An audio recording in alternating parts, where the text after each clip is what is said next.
about to go far. My team rap Jesus. My team go hard. My team rap Jesus. We about to go far. We about to go far.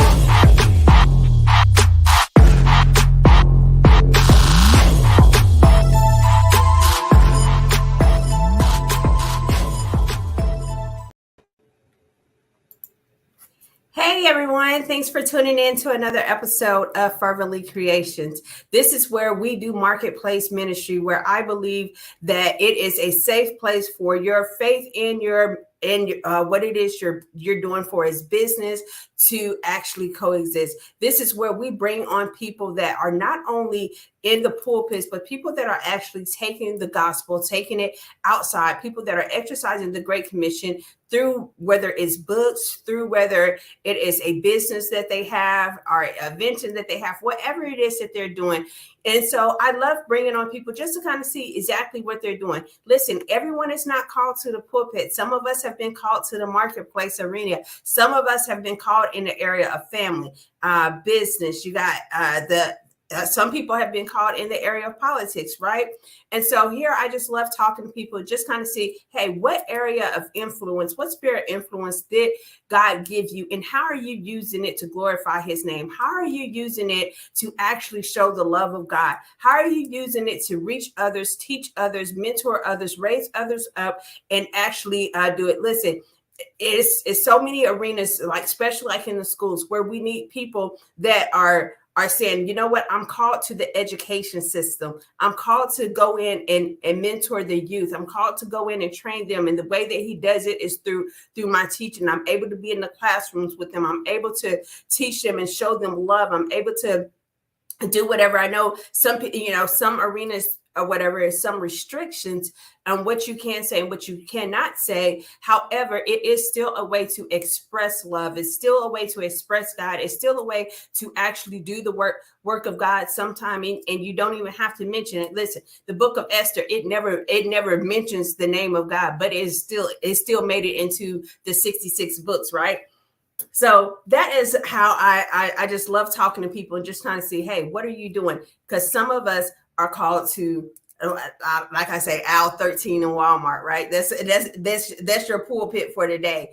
But as I always say, remember that there are 5 gospels. It's Matthew, Mark, Luke, John, and you. Sometimes the only one they pay attention to, the only one that they give credit to is the last one that I mentioned, which is you. So what are you doing once they actually come in contact with you? How are you making them feel? How are you treating them once they actually come in contact with you, right? So that is Fervently Creations. I would love to interview you. Go ahead, schedule your show. Go to my website, www.ferventlycreations.com, and schedule your show. One thing that I do want to add, which stuff that you can also see on my website, is some things that I have going on right now in the marketplace as well. Fervently Intense, my perfume line. If you have not, make sure you go and get you a bottle of it, or get the lotion. The body wash has been sold out already. So if you would like to, if you like perfume, and especially if you have sensitive skin, or you just like organic products, this is the perfume line for you. It is oil-based. It does have a hint of frankincense and myrrh in it as well. It has a citrus blend as well in it. I really do love this perfume. It is awesome to be able to, once people go out and say, hey, what are you wearing? I'm wearing me. I'm wearing Fervently Intense, right? Of my own perfume line. So make sure you go there. It is intense. Speaking of intense, make sure you pre-order Fervently Intense. Make sure you go ahead, get your pre-order out for Fervently Intense, which is a spiritual warfare book. This is where I give you revelation on what God has given me for as how to change up my prayer language once I'm actually praying spiritual warfare. A lot of times we're still using ancient weaponry, and so God started instructing me to switch it. And so this time, hey, we're calling it airstrikes on the enemy. So if you have not pre-ordered your book, make sure you go and get that taken care of. What Fervently Intense Also, I do have anthologies coming up. I have some more spots available. If you want to be part of one of two of my anthologies, the first one being I Am Not Okay. It's a lot of times we're walking around, and even ministry, are you going in school? We have a lot of people that are functional, but they're depressed at the same time, and some people are not. But tell people how you overcame it. If you overcame it, if you just got into a step to where you're better than what you used to be, how did you overcome whatever mental health issues that you may have? So that is what this one is about. I Am Not Okay. It both anthologies, including the next one that I'm going to mention, it has a chapter in the anthology. Your chapter will be edited. We'll do promotional graphics for you. You'll also have TV and radio show opportunities, multiple actually. And then you'll also have the opportunity for a speaking engagement. Those that are speakers, depending on which package you choose, you will have anywhere from 10 to 45 minutes to speak. And so this is also a speaking engagement as well, because it will be a virtual summit. So make sure you check into that one. The other one I have, yes. Everyone was asking about the next prisoner of war. We will be doing that one again. And so if you want to be part of that as well, that is the other anthology that we have coming up. So make sure you go ahead and sign up for those. I have released this one early because a lot of people are asking. So if you want to go ahead and reserve your spot, please do. Note that it is limited spaces on both. It is limited spaces on both. Again, speaking opportunities as well with this. We will be doing a virtual summit as well as our in-person conference as well in Huntsville, Alabama, June 21st to June 23rd. So, and those that, depending on their package as well, they will be able to be interviewed at the conference. So make sure you check into both of those anthologies. You can go to my website, www.ferventlycreations, and where it says write with me, then I will, that is where we would do it. Listen, if you want to connect with me in any shape, form, or fashion, make sure you also go to it, or you can email me at booking@ferventlycreations.com. Let me know exactly how you would like to connect. I am a Christian mental health coach. I'm also a Christian life coach. If you want to, if you're interested in those, that's also on my website. I am also available for preaching assignments as well as interviews on different people's platforms as well. So however it is that you would like to connect, let's collaborate. There's no competition over in this area. I love collaborating with different people. So make sure that you are reaching out and you're connected. Hey, y'all, I have an amazing Bible verse today for us. We always start off with a Bible verse. And so the Bible verse that I have is, my comfort in my suffering is this: your promise preserves my life. Once I looked at preserves, I realized that was something was saying it maintains. Like once you go into something like Forage jam or whatever, jelly or whatever, it preserves it. It keeps it in that state.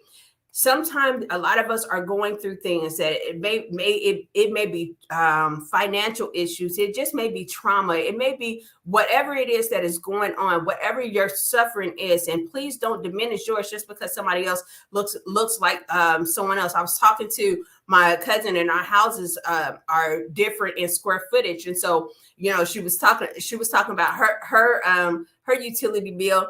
And, we're all coming out of these summer months. And so everybody's utility bills is high during the summertime.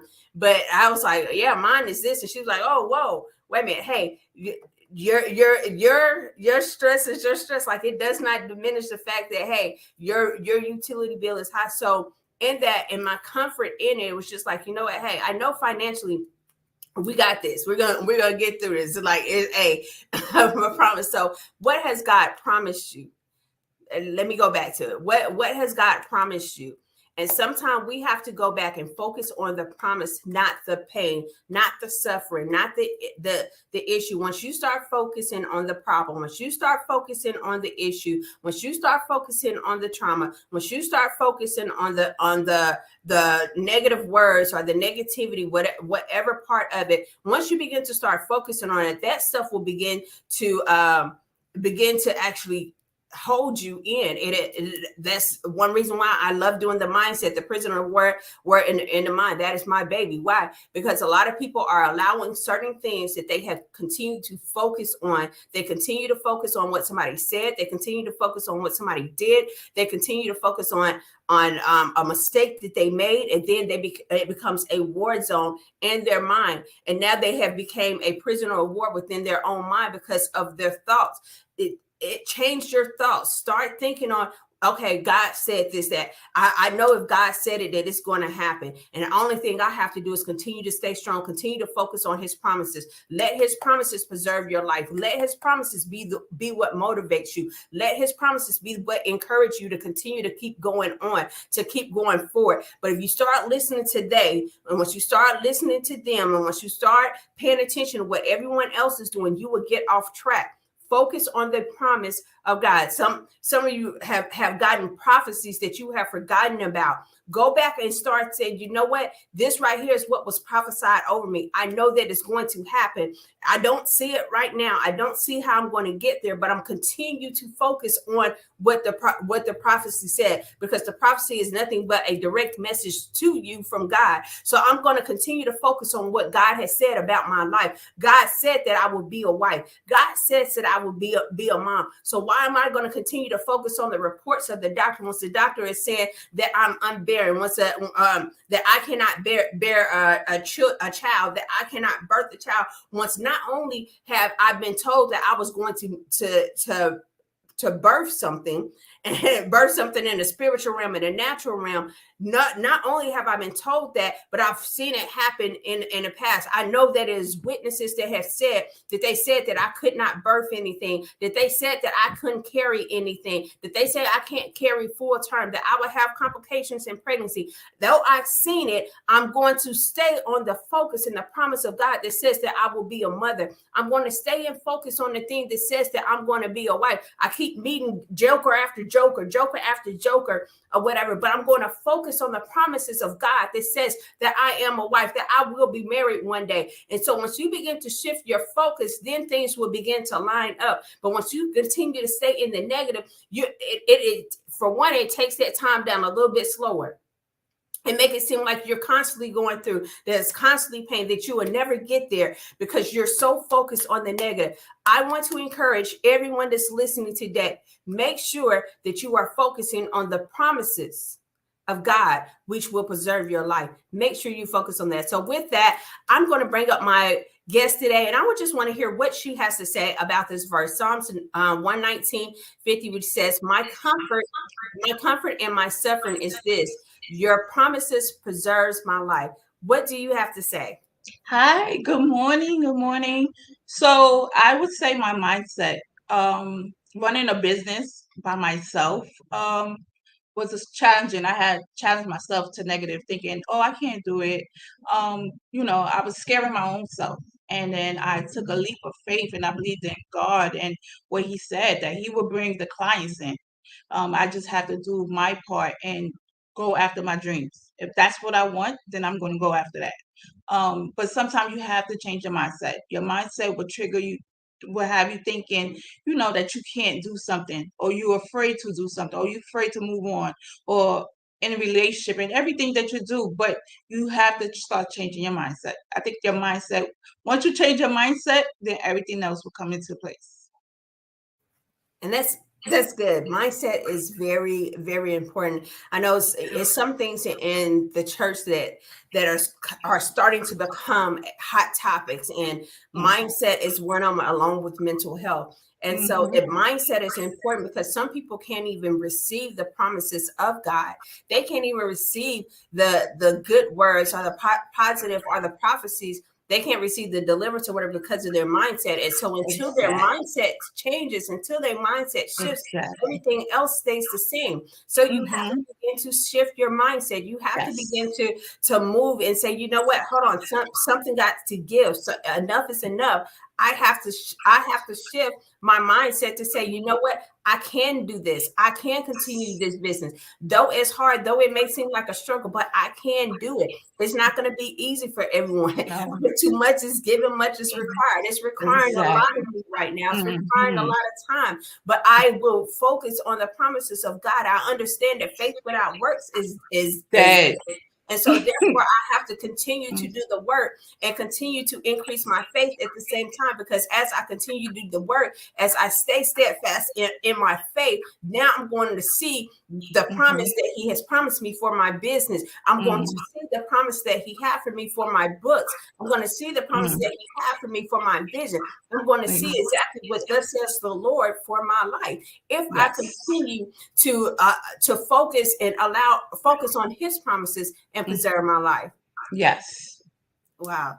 That's good. That's good. So once it comes to it, like comforting in myself, comfort in my suffering, comfort in my suffering.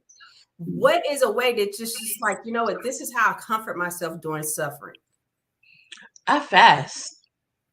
Yeah. I'm a big believer in fasting. So when I feel like it's too much for me, I turn my plate over and I give everything to God. Sometimes you can't do everything on your own. You got to lean on God. And I believe that leaning on God will help you understand where you need to go and what direction he's trying to put you to. Yeah, So that's awesome. A lot of times we have to deny our flesh, deny your flesh through fasting, deny your flesh and begin to fill up your spirit, man. And I know that some people disagree with this belief, but even once it comes to turning down your plate, some of us, we need to turn down social media. Sometimes we need to turn down people. Sometimes we need to turn down that telephone. Sometimes we need to turn down a lot more than our place, because it is a lot more that is distracting a lot of us, and we're allowing certain things to filter into our system. We are digesting negativity. We're digesting the world. We're digesting other people's world. Once we need to be in that position of fasting, once we need to be in a state of fasting, we need to actually turn down more than our plate sometimes, because sometimes it ain't our food that is hurting us. It's the conversations that we're engaging in. It's the people that came and circled around us during those moments. And so we have to actually get into a state to where we say, you know what? In my comfort, to comfort me in my suffering, then I'm going to go get on my face. Some of us need to do some carpet ministry during that time. Just get straight out on your face, pray and fast. Some things only come out through prayer and fasting. So yes, it does. It definitely does. Yes. But once you start fasting, you start removing things that no longer deserve you. Either friends, relationship, social media. You start limiting yourself in everything. Television, because all that is toxic, and sometimes that can control who you are or where you're going. So I learned to remove myself from a lot of things that I used to, want to do. Yeah, that's awesome. So tell our audience today exactly who do we have the pleasure of speaking with today. Hi guys, so my name is Jennifer Arzu. I'm a children's author. I'm an entrepreneur. I have a clothing line as well. My shirt, I have a sweater on now. I don't know if you guys can see it, but it says "Never give up on yourself." And I think that you have to stay true to yourself of who you are and where you want to go. I also have a children's book. It's called "The Pain of Losing a Dear One." So I'm a children's author as well.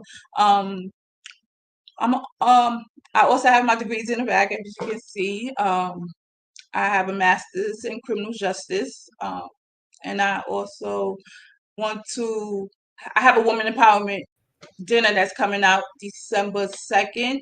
So I'm trying to gather everyone together. Yes, and I want to empower other women. Awesome. Listen, such a multifaceted woman. I don't even know where to start at first, but I think I'm gonna go to this shirt. With you being a multifaceted woman, he has you here, and he got you to where you are able to go into different arenas. How was it once it came to that, never give up on yourself. Once you got that revelation, once you got that word, and it was just so powerful to stick to you that you decide to brand off of that. What was that moment like? So I went through a trauma, and that trauma had me in a headlock. Mm-hmm. And I started asking God, where do you want me to go? And he just came into my dreams and he told me, I want you to teach young kids to believe in themselves. And through my trauma, I was able to teach young kids to never give up, to always stay steady, stay positive. To there's never gonna be a situation you're in that's gonna be given to you. You're gonna have to work for it. But whatever it is that comes your way, just never give up. No matter how it may seem, the path is gonna get lighter. Like they say that the storm only lasts but for so long. But you have to just believe in yourself and walk with that faith that you're not going to give up no matter how it looks. That's awesome. I love how you said that you were instructed, you was mandated by God to teach children to believe in themselves. I remember as a child seeing a question. I can't remember who had posted, but it was a question on Facebook, and it said, "If you had been your childhood dream, what would you be today?" And other people, they had their different comments, and someone was saying, I'm walking in my childhood dream. But honestly, even as a child, I had gave up on myself, and so my childhood dream was just to work in Waffle House. Never is to this day, still never worked in Waffle House. But I didn't even dream big. I didn't have vision because I had already given up on myself as a child. In my youth. And I'm not saying this was my dream in elementary. I mean, high school, I had already given up on that dream, on a vision of anything. And that was what I wanted to do. I wanted to work in Waffle House and be able to call the orders and say, scatter, covered, smothered, like that was my thing. I wanted to work in Waffle House. And so I did not dream big. And so I think it's very, very good to be able to actually get into that arena and teach kids at a young age, never to give up on themselves, because once you can catch them at that young age, it helps them in that adulthood. It helps cultivate that at such a young age. Never give up on yourself. That is amazing. Yes. And like you said, I'm sorry. When I was in 5th grade, my teacher told me I wasn't going to be anything. I was very shy. And one time he told me, he said, you're not going to be nothing. You're not even going to go to college. And if I see him today, I would have like, I went to college. Like I did everything you told me I wasn't able to do. And I mastered it. Exactly. So, that was hurtful for me. Even my child, sometimes I have a son, he keeps telling me, oh, mommy, I don't think I should play basketball no more. And I'm telling him, never give up. No matter what nobody say, they don't have the last say so. God has the last say so. And if you believe in God, you know that other people's opinion doesn't matter. And I'm teaching him that. I was teaching him that since he was a kid. I used to have him go to the mirror, and he had to tell me what he saw of himself. And I would tell him he's a Black king, and start talking positive. So to this day, he still tells himself, I'm a Black king. I'm like, you have to motivate these kids now. And like you said, because we have social media are eating these kids' brain cells. And it's nothing positive in social media. So we have to bring positivity as much as possible back to this in the schools, at home. As much as you can do, bring it back to them so they can believe in themselves now. Because if you could teach them while they're young, that's where the power comes from. Yeah, so, that's one of the reasons why I say everybody's not called to the pulpit. Some of us are called into the realm of education. Some of us are actually called like into the realm of media. Why? Because you have those people that go in and tell these kids that at such a young age, and it sticks with them that, they would never be nothing. They would never amount to anything. And like that was, Steve Harvey, I think he has a testimony that's similar to it. and that's what he was kind of he was kind of told. And I want to say, every year by that same teacher, he goes and for years was buying her, with TV, like, just so she's able to continue to watch me on TV, a place that she said I would never be. But sometimes we tell people that, and our teachers in that arena tell people that. Same thing with social media. It is so much negative on social media or through media, period. So where are the Christians that say, you know what, let me flood it with positivity, let me go in and do something different, let me give them something that while they're scrolling, that they're going to get a message, they're going to get a word. And so that's where it goes, of knowing what area of what sphere of influence that you're called to, or whatever, because you will have people that will coach you along. Even, counselors, you go to marriage counseling and they're coaching you along for getting a divorce versus showing you actually how to work through the things for the marriage. So you have to make sure that you go into that we are being used in the realm and what God has called us to in that sphere of influence, because it's people that need us. It's people that need us in those areas. You actually mentioned something, speaking with children, I think that is so important with your book.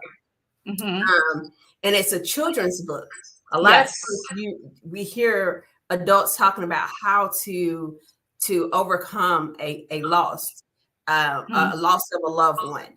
And but what happens to the children? I remember as a child, and my uncle being murdered before my eyes and stuff. But a lot of people during that time, they was comforting the adults naturally, because a son was lost, a brother was lost, a husband was lost, a father was lost in that time.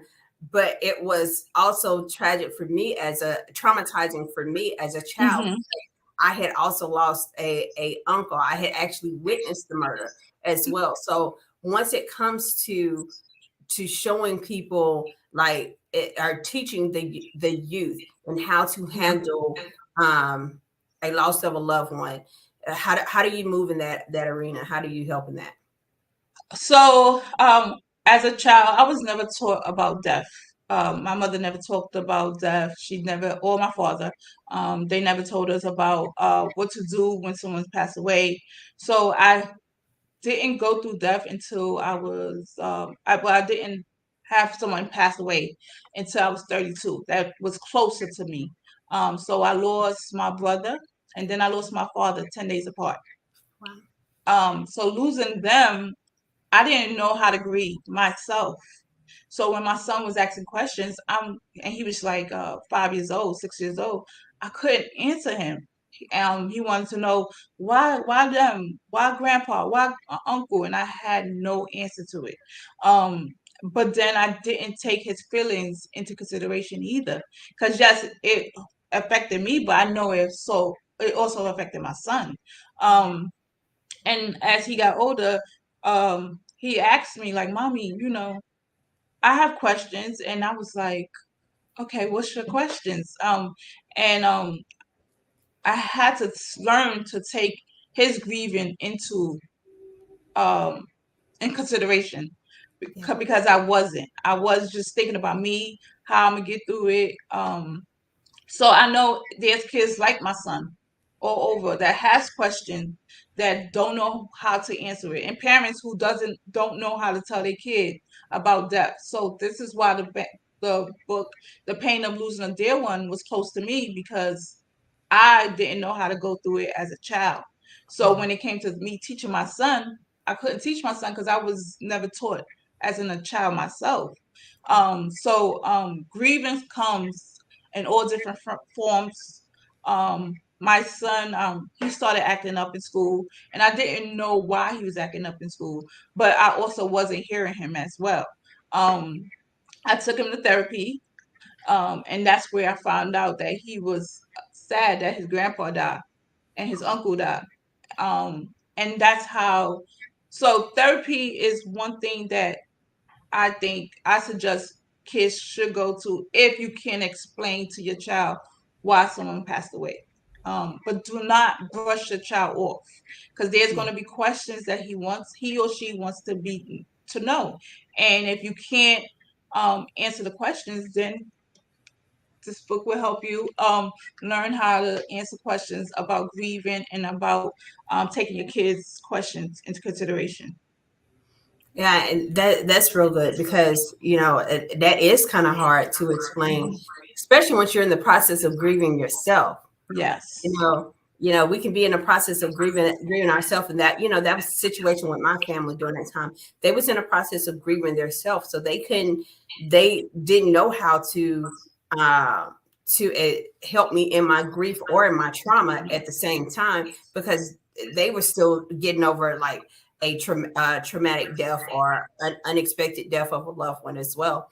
So that is very good of actually Yes. taking that time in therapy, not being afraid of therapy. And I think we have to take that negativity, that negative stigma off of actually going and getting counseling, getting help.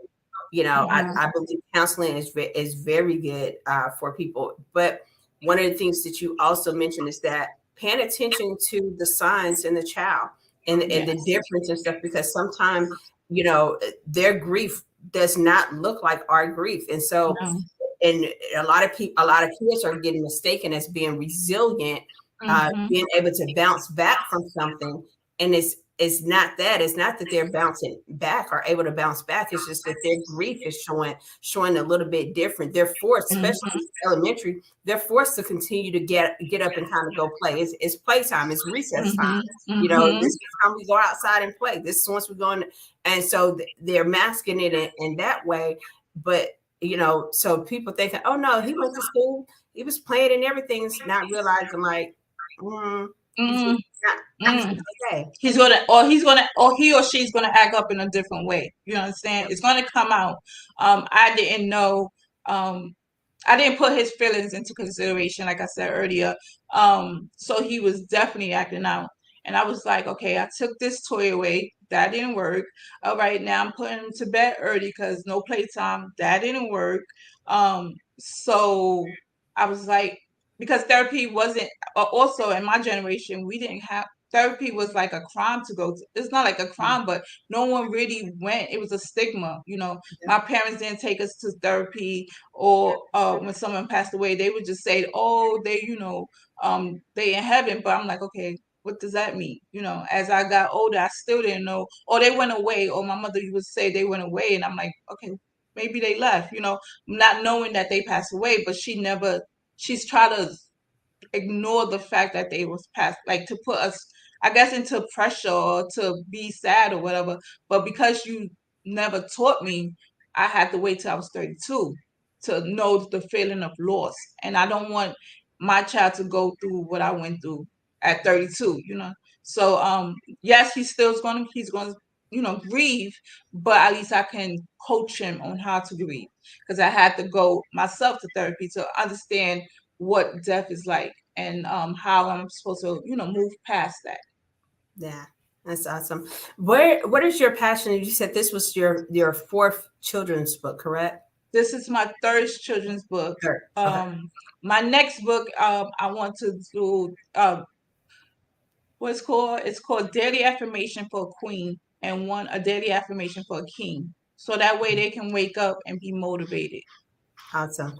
What is your passion with the children books come in at? What I went through. And I want to know if I can go back to little old Jennifer, what would I tell her?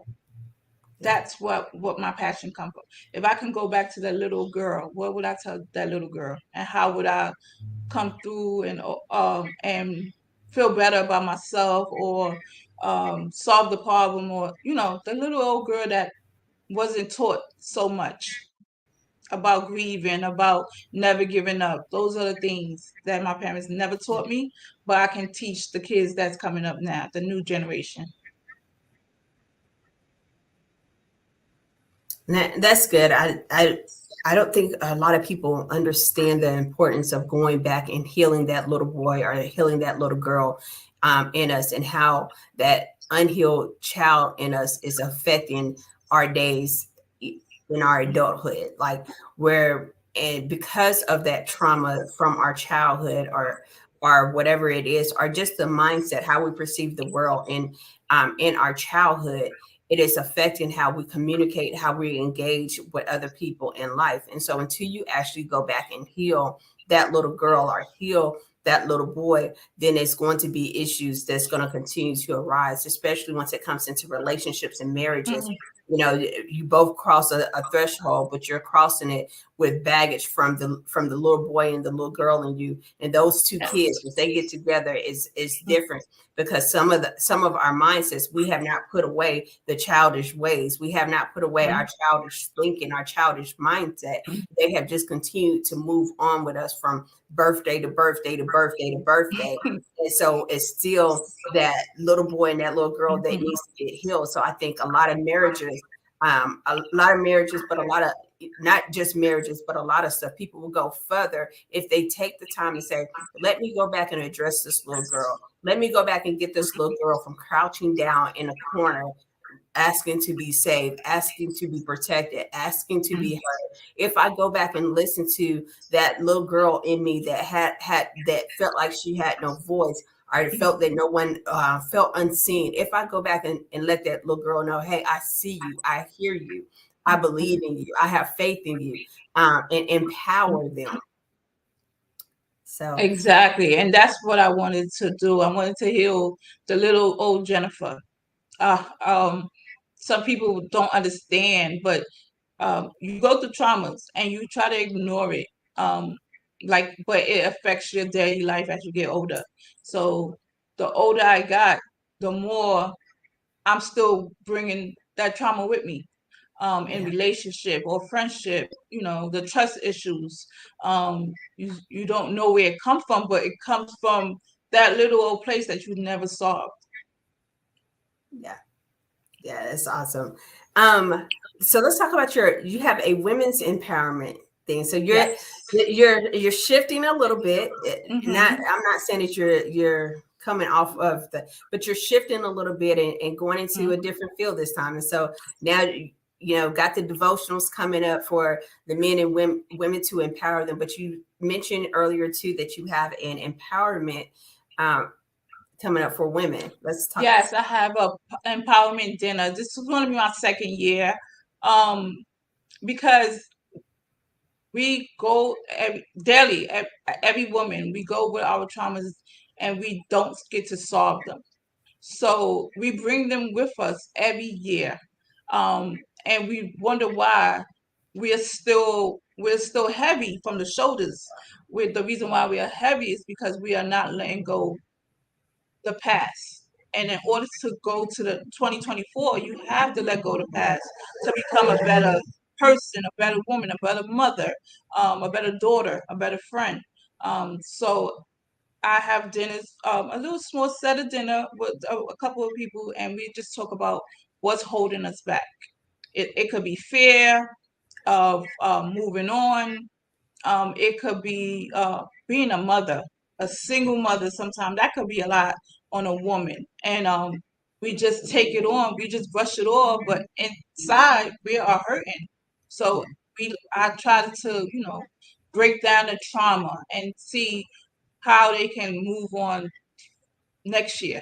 How next year would be better if they let go the problems that are affecting them now. Yeah. And so even once it comes to that, for us letting go, let's talk about the dangers of holding on. You kind of you touched on it a little bit, but let's Hmm. go a little bit deeper in the dangers of holding on to the past, holding on to the trauma. Oh, so if you keep holding on to the trauma, there's so much out there for you that you are letting go by. You're passing by.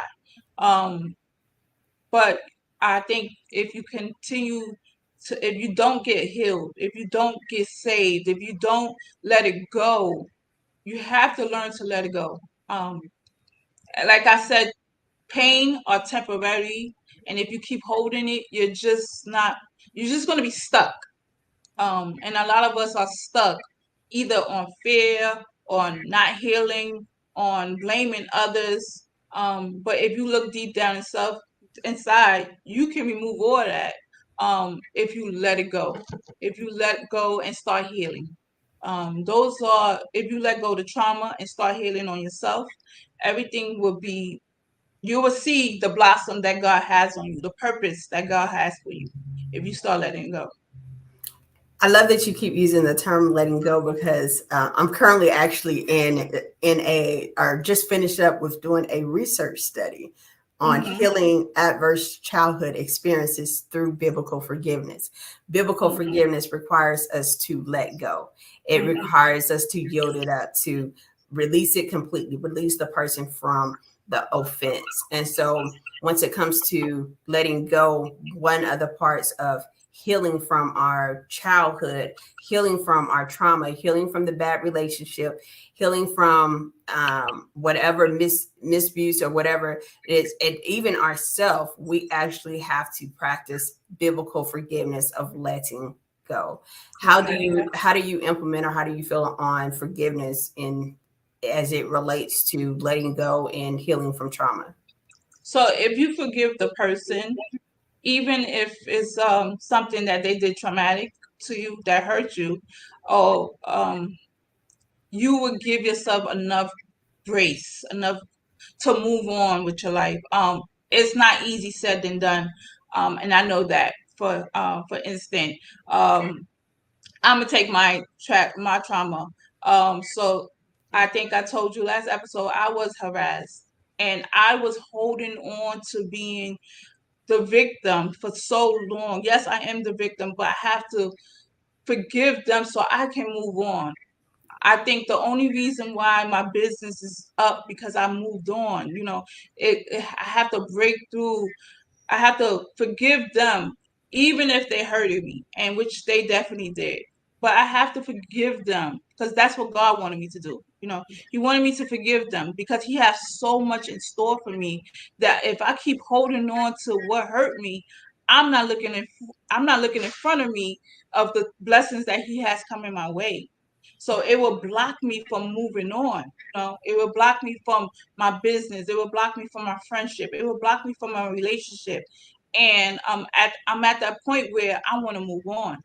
I want to forgive them for what they have done to me, but I want to move on to what God have in store for me. Yeah, that's awesome. Once it comes to, you mentioned being harassed, but also see that your master's is in, you said criminal justice. Criminal justice.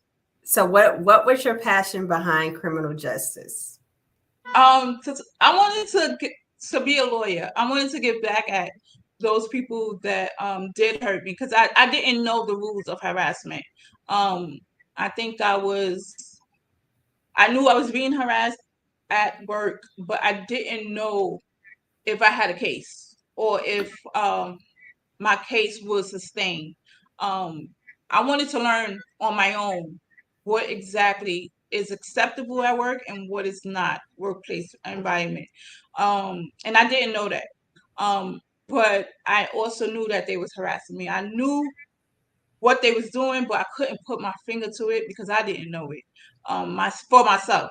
Yeah. And I wanted to give back to those that don't know it themselves. A lot of people are being harassed at work, home, um, and don't know that they know that they're being harassed, but they don't know how to go about it, should I say. So I, like I said, I was harassed. I knew that they was harassing me, but I didn't know the law for it. And I wanted to go back just to get a sense of, okay, I knew this wasn't right. I knew this wasn't right. Okay, I knew this was, for myself so that I can help others Yeah. understand what they're going through if they're going through workplace and harassment just like me. So you said, going back to your shirt, never give up on yourself, and Mm-hmm. saying you wanted to be a lawyer. So have you considered looking into the realm of workplace? I think it's workplace or work enforcement lawyers, or have you looked into that arena? I'm still looking to it. I'm looking into it. But right now I'm focused on my business and making sure I succeed. Like that's where my heart is at right now. Yeah. So at one point it was to be a lawyer, to go to law school, but then God turn me around to something else. And I see a lot of kids that are needed. My sister, who is an ATS worker, she tells me stories, how some kids are not productive because, no one told them how important they were. Yeah. Um, so that's where my heart is at right now. That's good. I love that you're saying like right now you're focusing on your business, on your ministry. Can I call Yes. it On that? my purpose. On your purpose. You you On my are you purpose. are you are purposefully walking in your purpose, right? Yes. And sometime in marketplace ministry, we have these dreams and we have these visions, and we don't know which one to put on the shelf just for the moment. Just say it's Hmm. just like you're having babies after babies after babies. Just like, okay, hold on, I got to get this one walking first. I got to get this Yes. one out of pull ups. Like I got to get this one out of Hmm. Pampers first. And so Hmm. sometimes once it comes to having kids back to back is I remember being pregnant with my son and thinking, okay, I really got to get my daughter potty trained because I can't do both diapers at the same time. I really got to go ahead and get her potty trained and trying to figure out exactly how to actually get her potty trained, how to get her, um, you know, more self sufficient and stuff Hmm. on stuff. And so sometimes I think those of us that are in the marketplace ministry, especially us that are multifaceted, sometimes we have Hmm. to sit back and say, hold on, let me get this baby off walking first. Let me get her walking to where they're able to go and do where it's able to feed itself. There we go. Hmm. That's the Yep. word There where you go. the baby is feeding itself Hmm. versus instead of me trying to nurse two different kids, instead of me having to fix bottles for two different ones, at least this one can feed itself while I'm Hmm. nursing this one. All right. And Hmm. so I think that balance is very important. Important. Hmm. Yep. So talk to us just about balance, just balance work like with balance with everything, trying to balance out what I'm gonna call your ministry, but also business at the same balance in marketplace ministry. So, at first, I didn't know how to balance. I was trying to juggle both at the same time. Um, but I asked God, where do you want me to go?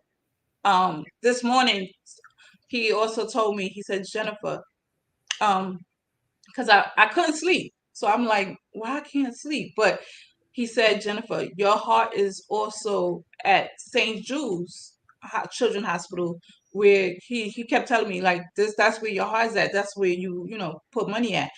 So do a sweater, for those children that are in the hospital.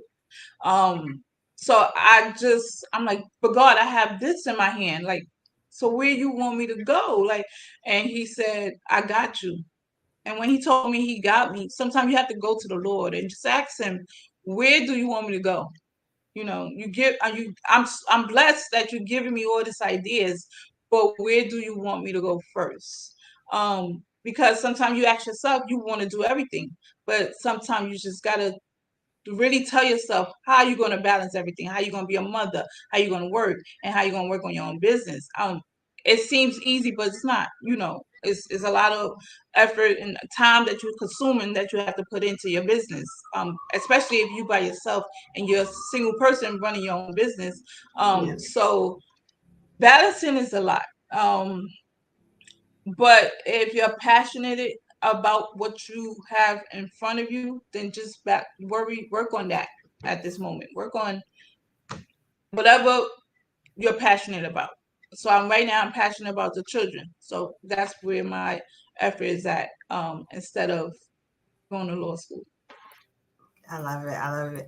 So if you could talk to if say if it's just a woman that is watching this episode right now Hmm. and they just need some encouragement, need some empowerment through whatever trauma that they may be dealing with, what would you say to them in this very moment?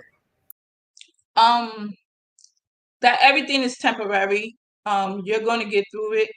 Um, as long as you fast and you pray and you give it to God. But whatever you're going through, just never give up. There is a road for each and every one of us women out here, that we have to stay strong, that we got this. Um, And if you need to surround yourself with people that love you, that want to see you win, definitely do that. Surround yourself with people that want to see you win, that's going to lift you up. But understand that everything is temporary, that God got you, that there's so much out there in store for you. Just keep your head up and never give up. Never. No matter how the road may look. Never give up. Never. I love that you mentioned that it's so many other women out there that's rooting for cheering you on, and we have to actually make collaboration more talked about than what we do competition, and realizing that my sisters to my left and my right, they're not my competition. No. Especially when it comes to ministry. And I don't care whether you're an author, whether you're a gospel recording singer, whether you got a perfume line, whether we're doing the same thing, we're in the same arena, we're in the same area of influence. That once it comes to ministry, it's no competition. It is you going to who your voice is assigned to, and me going to who my voice is assigned to. So I love that you mentioned that. Yes. So, if people would like to connect with you and collaborate with you, what are ways that they can reach out, or how can they find you? So I have my email address is www.dg. That's my website. Sorry, www.dgws2022@.com, and then I have an email address at dgws2022@yahoo.com. I have Instagram as well, dgs2022, and as well as Facebook, DGWS Arzu, ARZU. So you can search me for those if you want to collaborate, you want to talk, and you want a sister to lift you up. I will definitely lift you up in prayer. I thank you so much for coming out and connecting with us today and just letting us know exactly what it is that you have going on. God is truly using you in multiple areas. I love that He has called you to that area of of the youth. And I think that's very important to have Christian base, or people that have faith, that have believers that are actually writing children's books. That is going to encourage them, empower them as well. But also the fact that not only that you are encouraging the youth, but you're going after their parents as well and saying, look, hey, let me hit it at the head. I hit it at the bottom, but let me hit it at the head as well. So I love that you are actually called to, it's like you're called to the spirit influence of family. And so I love that that you're being obedient in it. You're taking your time, you're not rushing, and you're not overloading your plate as well. And so I thank you. You are welcome to come back anytime. Thank you for having me. You're awesome. And congratulations to you too on your perfume line. Thank you. Welcome. Thank you. I just thought last time we talked, I did not have that line out. So no, you didn't. So thank you. Congratulations. Thank you. And listen, y'all make sure y'all go out and connect with her. If you're in the area, I think it's kind of obvious, but what area are we in? Where's New York? Okay, so you're in the New York area, connect with her, figure out information on how to get to this women empowerment trip.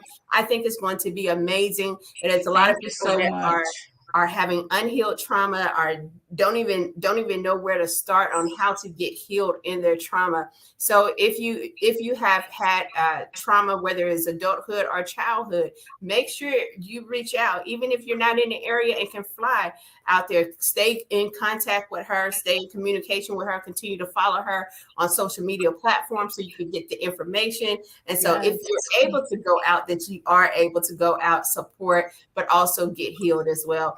And if there's things that you can add, I'm just going to add this in. If there's things that you can donate that from your own ministry or whatever, that you may want to just say, hey, I want to donate stuff in their swag bags or in their gift bags, their registration bags, make sure you reach out to her. Donations are so make sure you connect with her and collaborate at any level that you're able to, or support. So I thank you, Jennifer, for coming out. Thank you for having me. I'm sure we will see you again. So I will see you Yes. next time, but you're always welcome on the show. Thank you so much. So listen, everyone, if you want to connect and you want to come on this show, I forgot to mention earlier, go to Fervently Creations website, www.ferventlycreations.com, and come on and connect with us. Come talk to us. Let me see exactly where we're going. Let's get your information out there. Let's make sure your voice is heard. Let's make sure that whoever it is that may be watching the show, that God may tune them in. So hey, make sure that you're able to reach the people that God has told you to reach. And if you do not count it robbery, make sure you come on Fervently Creations, and let's talk about it. Another thing, if you want to be a blessing to the show, you can do so by Cash Apping me at $Tish0621. That is $TISH0621. And I thank you for the support, and I thank you for the blessings in advance. That's only if you want to. So those that just find this ministry a blessing, please do so. This is how he actually calls me. This is actually how he used me. He used me in the realm of media. And so, as she was stating earlier, it's so much negativity on social media. And so I am trying to be part of that change. And if you want to be part of that change, please reach out to us. We are merging with another company as well. And so things will shift. But if you want to be part of the ones that are going into social media and changing, make sure you reach out to me. Make sure you reach out so we can get you your own show and get it networked, and make sure that your voice is heard, that you're doing the Great Commission that he's called you to do, that you're reaching more than those that are in your household, in your neighborhood, or in your city, that you're able to get your message out to where you're reaching people worldwide. So with that being said, we will see you next week on Fervently Creations. Y'all have a great day. My team rap Jesus, we about to go far. My team rap Jesus.